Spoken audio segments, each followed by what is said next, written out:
और सभी का हार्दिक स्वागत है। आज हम काव्य रचने के जो तत्व हैं, काव्य रचने के जो साधन हैं, जिनसे कविता का निर्माण कर सकते हैं, कविता को रच सकते हैं, उनके बारे में चर्चा करेंगे।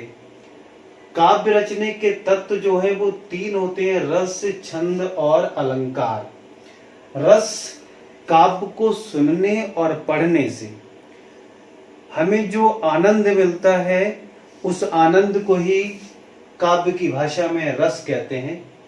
छंद छंद हमारा संस्कृत के छद धातु से बना है, जिसका अर्थ होता है खुश करना।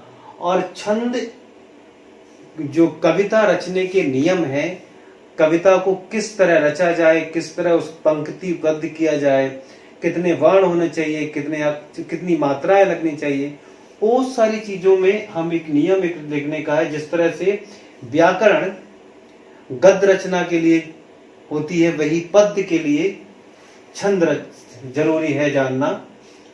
अलंकार काव्य की शोभा बढ़ाने वाले तत्व होते हैं, आभूषण होते हैं अलंकार। ये संस्कृत के अलम धातु से बना है। अलम का मतलब होता है आभूषण, मतलब काव्य की शोभा बढ़ाने वाले तत्व जो कविता की शोभा बढ़ाते हैं। हमारा रस जो है, रस काव्य को काव्य की आत्मा भी कहा है काव्य शास्त्रियों ने। रस के चार अंग हैं: स्थायी भाव, विभाव, अनुभाव और संचारी भाव। इसमें से जो अनुभाव है ये 4 माने जाते हैं, और जो सात्विक अनुभाव है वो 8 माने जाते हैं। संचारी भाव की संख्या 33 मानी जाती है। स्थायी भाव रस में अस्थायी भाव 9 होते हैं, इसलिए रस भी 9 माने गए हैं। नवरस के नाम से भी जाना जाता है, रस को नवरस के नाम से 9 रस है। बात्सल और भक्ति को और मिला दिया जाए तो ये 11 संख्या हो जाती है। और रस भरत मुनि के अनुसार जो प्रवर्तक हैं रस के, वो 8 मानते हैं। उन्होंने शांत रस को नहीं गिना था, लेकिन शांत रस को बाद के अलंकार शास्त्रियों ने बढ़ा दिया। जो रस शास्त्री थे, काव्य शास्त्रियों ने आगे बढ़ाया।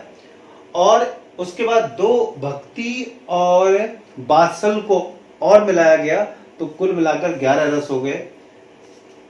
प्रवर्तक भरत मुनि, और इनकी ग्रंथ उनकी रचना की थी नाट्य शास्त्र। इसी में इन्होंने रसों की चर्चा की है। रसों में सबसे प्रमुख रस, जिस रसों का राजा कहा जाता है, रसराज, वो है हमारा श्रृंगार रस। इसी प्रकार से जो छंद है, इसके मैंने बताया था कि छंद धातु से बना है। इसका अर्थ है खुश करना, और ये काव्य रचने के नियम होते हैं। दरअसल काव्य में लय, तुक, यति, विराम कहाँ लगना चाहिए, तुकांत जो रचनाएं होती है वो छंद कहलाती है। इसका दूसरा नाम पिंगल है, क्योंकि छंद शास्त्र के प्रणेता मतलब प्रवर्तक जो थे वो पिंगल ऋषि थे। उन्हीं के नाम पर इसमें पिंगल भी कहते हैं छंद को। छंद का प्रथम बार जिक्र जो उल्लेख हुआ वो ऋग्वेद में हुआ है। जो हमारे वैदिक काल में ऋग्वेद की रचना हुई, तो उसमें छंद का जिक्र हुआ है। उसमें छंद के अंग 7 है, कहीं 6 लिखे जाते, लेकिन 7 माने गए हैं। चरण, वाण या मात्रा, संख्या, गण, गति, यति या विराम कहते हैं यति को, और तुक मतलब जो राइमिंग आती है पंक्ति के आखिर में, उसे तुकांत कहते हैं, उसी को राइम्स कहते हैं इंग्लिश में। गति मतलब प्रभाव, जो पढ़ने की जो लय बनती है उसे गति। गण मतलब 3 वर्णों का समूह होता है, उसे गण कहते हैं। और गण जो होता है वो वर्णिक छंद में लागू होता है। इसी प्रकार से जो छंद के प्रकार वो 3 है: वर्णिक, मात्रिक और मुक्तक छंद। वर्णिक छंद को वर्णों की गणना से जाना जाता है। मात्रिक छंद को मात्राओं की गणना से जाना जाता है। और मुक्तक छंद एक नई विधा है, क्योंकि छंद आज जो आधुनिक रूप से जो रचनाएं रची जा रही हैं, जो जरूरी नहीं छंदबद्ध हो, बगैर बिना छंद की भी है, मुक्तक भी रचे जाते हैं। उसी प्रकार अलंकार शोभा बढ़ाने वाले तत्व हैं। मैंने बताया था अलम धातु से बना है, जिसका आभूषण नाम है। अलंकार तीन प्रकार के हैं, शब्दालंकार, अर्थालंकार और उभय अलंकार। उभय अलंकार दरअसल शब्दालंकार और अर्थालंकार जब एक साथ किसी पंक्ति में प्रयुक्त हो जाए, आ जाए, तो उसे उभय अलंकार कहते हैं। शब्दालंकार अनुप्रास, यमक, श्लेष, वक्रोक्ति, पुनरुक्ति, प्रकाश और बीप्सा, ये जो अलंकार है इनको शब्द अलंकार है। शब्द अलंकार काव्य में शब्दों से जो शोभा बढ़ती है वो शब्द अलंकार होते हैं, और काव्य में अर्थ से जो शोभा बढ़ती है तो उन्हें अर्थालंकार कहते हैं। और संख्या तो बहुत है, और कुछ काव्य शास्त्रियों ने तो 105 भी इनकी संख्या मानी है।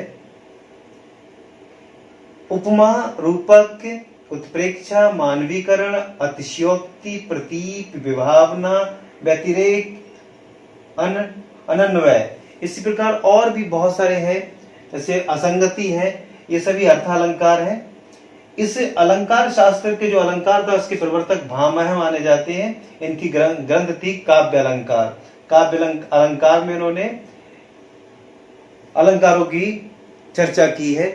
इस प्रकार जो काव्य रचने के जो तत्व हैं, जैसा कि हमने बताया, एक बार हम फिर से आपको बताते हैं कि काव्य रचने के जो तत्व हो तीन माने जाते हैं। मान लीजिए कि ये पूरा काव्य शास्त्र का व्याकरण मान लीजिए इसको, तो रस, छंद और अलंकार। रस मतलब काव्य को पढ़ने और सुनने में जो आनंद मिलता है, रस है।